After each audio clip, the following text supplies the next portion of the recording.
লাউদোয়া ফরিদপুর ব্লকে ঝাঁঝরা এমআইসিতে প্রতিবন্ধী ছাত্রছাত্রীদের আর্থিক সাহায্য প্রদান করল তৃণমূল শ্রমিক সংগঠন কেকেএসসি এবং ঝাঁঝরা এরিয়া। পুজোর আগে যাতে প্রতিবন্ধী শিশুদের মুখে হাসি ফোটানো যায় সেই উদ্দেশ্যেই তাদের এই উদ্যোগ। এদিনের এই অনুষ্ঠানে উপস্থিত ছিলেন পাণ্ডবেশ্বরের বিধায়ক নরেন্দ্রনাথ চক্রবর্তী সহ অন্যান্যরা। বিধায়ক তহবিল থেকে দুর্গাপুজো উপলক্ষেই সমস্ত প্রতিবন্ধীদের হাতে তুলে দেওয়া হয় আর্থিক সাহায্য। পাশাপাশি তাদের পুজো ঘোরানো হবে বলেও প্রতিশ্রুতি দেন বিধায়ক নরেন্দ্রনাথ চক্রবর্তী।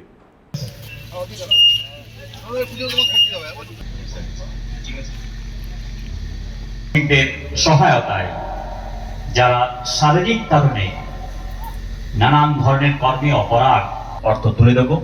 আগামী শারদীয়া উৎসব আপনাদের সকলকে শুভেচ্ছা জানাই। দেখতে যাবে এবং প্রত্যেক প্যান্ডেলে এদিকে সম্মান দেওয়া হবে, মানে খাওয়ানো টাওয়ানো হয়, কোল্ড ড্রিঙ্কস ওরা যা যা খায় সেগুলো করা হয়।